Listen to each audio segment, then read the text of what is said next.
കുളത്തൂപ്പുഴയിൽ വന്ന അലീനെ കണ്ടിട്ട് പോയതിനു ശേഷം റീത്താമ്മയ്ക്ക് ഇരിപ്പുറയ്ക്കുന്നതേയില്ല. എന്തെല്ലാം പ്ലാനും പദ്ധതികളുമാണ് താൻ തയ്യാറാക്കി വെച്ചിരുന്നത്. അതെല്ലാം മുക്കാൽ ഭാഗവും ഭംഗിയായി പൂർത്തീകരിച്ചു കഴിഞ്ഞു. എൽസമ്മയും സ്റ്റാൻലിയും തമ്മിലുണ്ടായ ചെറിയ പിണക്കങ്ങളും പരിഭവങ്ങളും ഊതിപ്പെരുപ്പിച്ച് വലുതാക്കി അവരെ തമ്മിൽ മനസ്സുകൾ കൊണ്ട് പിരിച്ച് രണ്ട് തട്ടിലാക്കി. ഒരിക്കലും അടുക്കാനാകാത്ത വിധം അവരെ രണ്ട് ധ്രുവങ്ങളിലാക്കിയെന്ന് മാത്രമല്ല, അച്ഛനുമായിട്ട് മക്കൾക്കൊരടുപ്പവും ഉണ്ടാവാതെയും താൻ ശ്രദ്ധിച്ചിരുന്നു. സ്റ്റാൻലിയുടെ പരമാവധി സ്വത്തുക്കൾ വാങ്ങിയെടുക്കുക എന്നുള്ളതായിരുന്നു അതിൻ്റെ പിന്നിലെല്ലാമുള്ള ലക്ഷ്യം. ധ്യാനവും കുർബാനയുമായിട്ട് നടക്കുന്ന എൽസമ്മയ്ക്ക് സ്വത്തിലൊന്നും ഒരു മോഹവുമില്ല. എന്നാൽ തനിക്ക് അങ്ങനെയല്ല. തനിക്ക് പണമാണ് വലുത്. അതും തൻ്റെ മക്കൾക്ക് കിട്ടേണ്ടുന്ന സൗഭാഗ്യങ്ങളെല്ലാം വാങ്ങിച്ചെടുക്കുക തന്നെ ചെയ്യണം. എൽസമ്മയുടെ ഒരു മകൾക്ക് ബുദ്ധി വളർച്ച കുറവാണ്. അത് ചികിത്സിച്ചാൽ മാറാവുന്നതേ ഉള്ളൂ. പക്ഷേ അതിന് പോലും സമ്മതിക്കാതെ താൻ പിടിച്ചു നിർത്തിയിരിക്കുന്നത് ഇതെല്ലാം മുന്നിൽ കണ്ടുകൊണ്ടാണ്. എന്നാൽ ഈ പദ്ധതികൾക്കെല്ലാം ഒരു തിരിച്ചടിയായിട്ടാണ് അലീന ഇപ്പോൾ എത്തിയിരിക്കുന്നത്. അവളെ എങ്ങനെയെങ്കിലും ആ വീട്ടിൽ നിന്നും, സ്റ്റാൻലിയുടെ ജീവിതത്തിൽ നിന്നും പുറത്ത് ചാടിച്ചേ പറ്റുള്ളൂ. അല്ലെങ്കിൽ താൻ ഇത്രയും നാളും എടുത്ത പണിയെല്ലാം വെറുതെയാകും. ഇന്നലെ വന്ന് കയറിയവൾ സ്വത്തുക്കളെല്ലാം കൊണ്ടുപോവുകയും ചെയ്യും. അതൊരിക്കലും അനുവദിക്കാൻ പാടില്ല. അതിനെന്താണൊരു വഴിയെന്ന് ആലോചിച്ച് റീത്താമ്മ നടക്കുകയാണ്. ഒടുവിൽ ഒരു വഴി റീത്താമ്മയുടെ മുന്നിൽ തെളിഞ്ഞു വരികയാണ്. സ്റ്റാൻലിക്ക് മാത്രമല്ലല്ലോ അലീനയുടെ പേരിൽ അവകാശവും അധികാരവും ഉത്തരവാദിത്വവും ഉള്ളത്. അവളെ പ്രസവിച്ച ഒരമ്മയുണ്ടാവില്ലേ? അവളെ എങ്ങനെയെങ്കിലും കണ്ടുപിടിക്കണം. അവളോട് അലീനെ ഏറ്റെടുക്കാൻ പറയണം. അത് മാത്രമാണ് ഒരു പോംവഴി. അമ്മ വന്ന് ചോദിച്ചാൽ മകളെ കൊടുക്കാതിരിക്കാൻ സ്റ്റാൻലിക്ക് കഴിയില്ല. അച്ഛനേക്കാളും എന്തുകൊണ്ടും അവകാശം അമ്മയ്ക്ക് തന്നെയാണ്. അതുകൊണ്ട് ആ വഴി തന്നെ മുന്നോട്ട് പോകണം എന്ന് റീത്താമ്മ മനസ്സിൽ ഉറപ്പിക്കുകയാണ്. തുടർന്ന് ആഴ്ചകളോളം പല രീതിയിൽ റീത്താമ്മ അന്വേഷണം നടത്തുന്നു. ഒടുവിൽ കടപ്പാട്ടൂരുള്ള വൈജയന്തിയാണ് അലീനയുടെ അമ്മയെന്ന് കണ്ടെത്തുകയും ചെയ്യുന്നുണ്ട്. ഒട്ടും തന്നെ സമയം കളയാതെ പിറ്റേ ദിവസം രാവിലെ തന്നെ പാലയിലേക്ക് തിരിക്കുകയാണ് റീത്താമ്മ. രാവിലെയുള്ള കാപ്പിക്കുടിയെല്ലാം കഴിഞ്ഞ് ജ്വല്ലറിയിലേക്ക് പോകാൻ വേണ്ടി മുറ്റത്തേക്ക് വന്നതാണ് ബാലചന്ദ്രൻ. കാറിന്റെ ഡോറ് തുറക്കാൻ തുടങ്ങുമ്പോഴാണ് മറ്റൊരു കാറ് ഗേറ്റ് കടന്ന് വരുന്നത് കാണുന്നത്. അതുകൊണ്ട് തന്നെ അവിടെ നിന്ന് നോക്കുകയാണ്. പരിചയമില്ലാത്ത കാറാണല്ലോ, ആരാ ഇത്ര രാവിലെ എന്ന് മനസ്സിലാലോചിക്കുന്നു. കാറ് പാർക്ക് ചെയ്തതിനു ശേഷം ഡ്രൈവിംഗ് സീറ്റിൽ നിന്നും ഇറങ്ങുന്ന ലേഡിയെ കണ്ട് മനസ്സിലാവാത്ത ഭാവത്തിൽ ബാലചന്ദ്രൻ അടുത്തേക്ക് ചെന്നു. റീത്താമ്മയായിരുന്നു ആ കാറിലുണ്ടായിരുന്നത്. ബാലചന്ദ്രനല്ലേ എന്ന് ചോദിക്കുകയാണ് റീത്താമ്മ. അതെ, ആരാ എനിക്ക് മനസ്സിലായില്ലല്ലോ എന്ന് ചോദിക്കുമ്പോൾ, എന്നെ നിങ്ങൾ മനസ്സിലാക്കിയത് കൊണ്ട് പ്രത്യേകിച്ച് പ്രയോജനമൊന്നുമില്ല. ഇവിടെ വൈജയന്തി ഉണ്ടോ എന്ന് ചോദിക്കുകയാണ്. ഇത് വൈജയന്തിയുടെ വീടല്ലേ എന്ന് ചോദിക്കുമ്പോൾ, വൈജയന്തിയുടെ വീടല്ല, ഇതെൻ്റെ വീടാണ്. വൈജയന്തി എൻ്റെ ഭാര്യയാണ് എന്ന് പറയുന്നു. എന്തായാലും നിങ്ങളോട് രണ്ടുപേരുമായിട്ട് എനിക്ക് കുറച്ച് കാര്യങ്ങൾ സംസാരിക്കാനുണ്ട്. ഒന്ന് അകത്തേക്ക് വരൂ എന്ന് റീത്താമ്മ പറയുന്നു. എന്നിട്ട് റീത്താമ്മ വീടിനകത്തേക്ക് കയറി പോവുകയാണ്. അമ്പരപ്പോടെ ബാലചന്ദ്രൻ മേനോനും അകത്തേക്ക് വരുന്നു. ആ സമയത്ത് വൈജയന്തി ബാഗുമായിട്ട് ഓഫീസിലേക്ക് പോകാൻ വേണ്ടി അങ്ങോട്ടേക്ക് എത്തുന്നുണ്ട്. റീത്താമ്മയെ കണ്ടിട്ട് ചോദ്യഭാവത്തിൽ ബാലചന്ദ്രനെ നോക്കുന്നു. വൈജയന്തി അല്ലേ? എൻ്റെ പേര് റീത്ത. ഞാൻ അഞ്ചലിൽ നിന്നാണ് വരുന്നത് എന്ന് പറയാണ്. മനസ്സിലാവാതെ വൈജയന്തി നിൽക്കുകയാണ്. നമ്മൾ തമ്മിൽ പരിചയമൊന്നുമില്ല. പക്ഷേ വൈജയന്തിക്ക് വളരെ വേണ്ടപ്പെട്ട ഒരാൾ ഇപ്പോൾ എൻ്റെ കുടുംബത്തിലൊരു ബാധ്യതയായിട്ട് വന്ന് കയറിയിട്ടുണ്ട് എന്ന് പറയാണ്. ഈ സമയത്ത് ബബിതയും കൃഷ്ണമോളും അതുപോലെ രോഹിത്തും ഒക്കെ കോളേജിലേക്ക് സ്കൂളിലേക്കൊക്കെ പോകാൻ വേണ്ടിയിട്ട് അങ്ങോട്ടേക്ക് വരുന്നുണ്ട്. എല്ലാവരും റീത്തമ്മയെ കണ്ടിട്ട് പകച്ചു നിൽക്കുകയാണ്. ആരാണ് ഈ സ്ത്രീ? എന്തുദ്ദേശത്തിലാണ് ഇവർ ഇങ്ങനെയൊക്കെ വന്ന് സംസാരിക്കുന്നത് എന്നുള്ള അർത്ഥത്തിൽ അവർ നോക്കുന്നു. ഇവിടുന്ന് ഒരു പെങ്കൊച്ചനെ എൻ്റെ സഹോദരിയുടെ ഭർത്താവിൻ്റെ വീട്ടിലാണ് ഇവിടുന്ന് കൊണ്ടാക്കിയിരിക്കുന്നത്. അതിനെപ്പറ്റി സംസാരിക്കാനാണ് ഞാൻ വന്നത് എന്ന് പറയുമ്പോൾ വൈജയന്തിക്ക് കാര്യം പിടികിട്ടി. ഓ, അലീനയെ പറ്റി സംസാരിക്കാൻ വേണ്ടിയിട്ടാണോ? എന്താ അവൾ അവിടെ വന്ന് എന്തെങ്കിലും പ്രശ്നം ഉണ്ടാക്കിയോ? ഇവിടെ എൻ്റെ ജീവിതം താറുമാറാക്കിയിട്ടാണ് അവൾ അങ്ങോട്ടേക്ക് കെട്ടി എഴുന്നള്ളിയത്. ഇനി അവിടെ എന്താണ് പ്രശ്നം എന്ന് ചോദിക്കുകയാണ്. റീത്താമ്മ പറയുന്നുണ്ട്, നിങ്ങൾ എന്തൊക്കെയാണ് ഈ പറയുന്നത്? അലീന നിങ്ങളുടെ മകളല്ലേ? നിങ്ങളല്ലേ അവളെ അവിടെ കൊണ്ടാക്കിയത് എന്ന് ചോദിക്കുകയാണ്. എൻ്റെ മകളോ? ഇവിടെ ബാലചന്ദ്രൻ്റെ മകളാണെന്നും പറഞ്ഞ് കുറേ നാൾ നാടകം കളിച്ചതാ. പക്ഷേ അവസാനം അവൾ ഏതോ അനാഥ പെണ്ണാണ്, പിഴച്ചുണ്ടായതാണെന്നൊക്കെ മനസ്സിലാക്കി. അതുകൊണ്ട് അതേ നാടകം അവിടെയും കളിക്കുന്നുണ്ടാവുമല്ലേ എന്ന് ചോദിക്കുകയാണ്. എന്തായാലും ഇവിടെ ആരുടെയും മകളല്ല അലീന, ആർക്കോ ഉണ്ടായ പെണ്ണാണ്.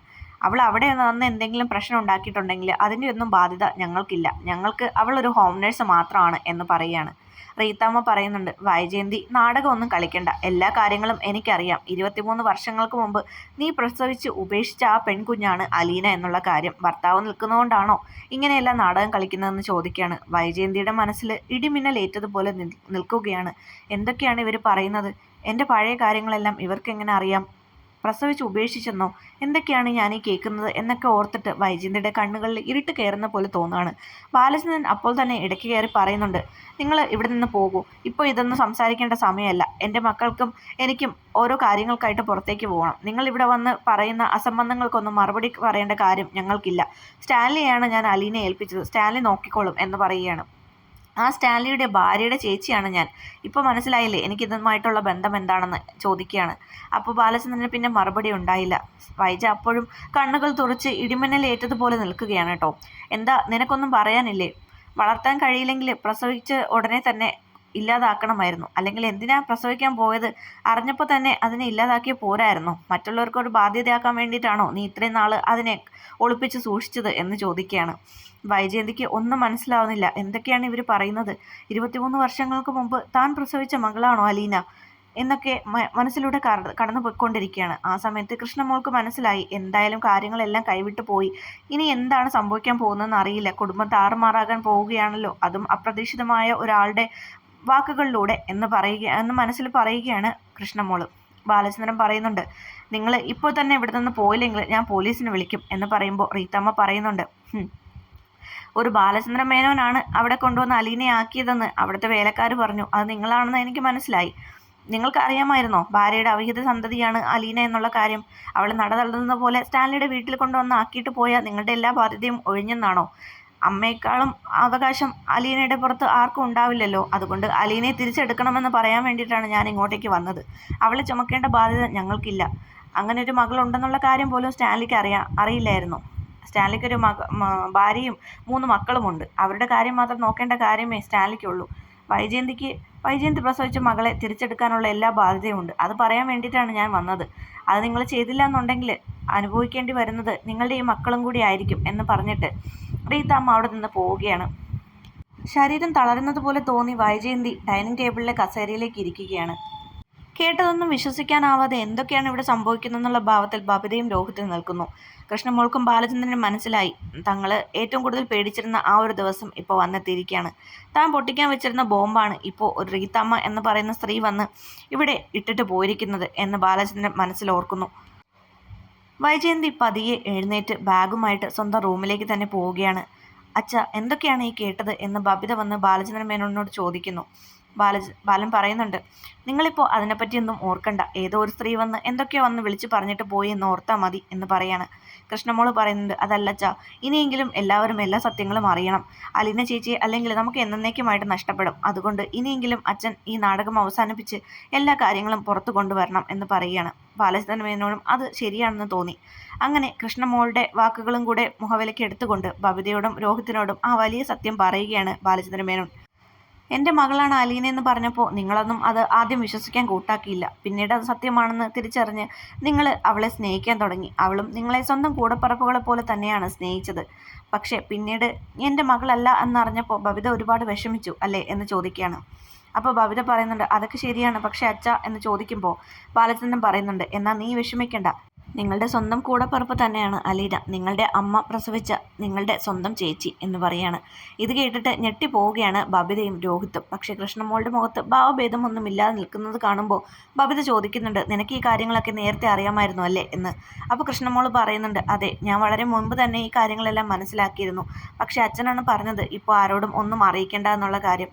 ബബിത അച്ഛനോട് ചോദിക്കുന്നുണ്ട്, എന്തുകൊണ്ട് ഈ കാര്യം ഞങ്ങളോട് പറഞ്ഞില്ല? അമ്മ പ്രസവിച്ച മകളാണോ അലീന ചേച്ചി എന്ന് ചോദിക്കുന്നുണ്ട്. അതേ മോളെ, വിവാഹത്തിന് മുമ്പ് നിന്റെ അമ്മയ്ക്ക് മറ്റൊരു ബന്ധമുണ്ടായിരുന്നു. അതിലുണ്ടായ കുഞ്ഞാണ് അലീന. പക്ഷെ ആ കുഞ്ഞ് മരിച്ചു പോയെന്നാണ് അവളുടെ സഹോദരങ്ങൾ അവളോട് പറഞ്ഞത്. അതുകൊണ്ടാണ് അവൾക്കിപ്പോൾ ഈ ഒരു അങ്കലാപ്പ് ഉണ്ടായിരിക്കുന്നത്. ഇങ്ങനൊരു ബന്ധത്തിൻ്റെ കാര്യമോ ഇങ്ങനൊരു പ്രസവം നടന്ന കാര്യമോ ഒന്നും അച്ഛനോട് നിങ്ങളുടെ അമ്മ പറഞ്ഞിട്ടുണ്ടായിരുന്നില്ല. ആ കുഞ്ഞ് മരിച്ചു പോയി എന്ന വിശ്വാസത്തിലാണ് ഇത്രയും നാൾ വൈജയന്തി ജീവിച്ചത്.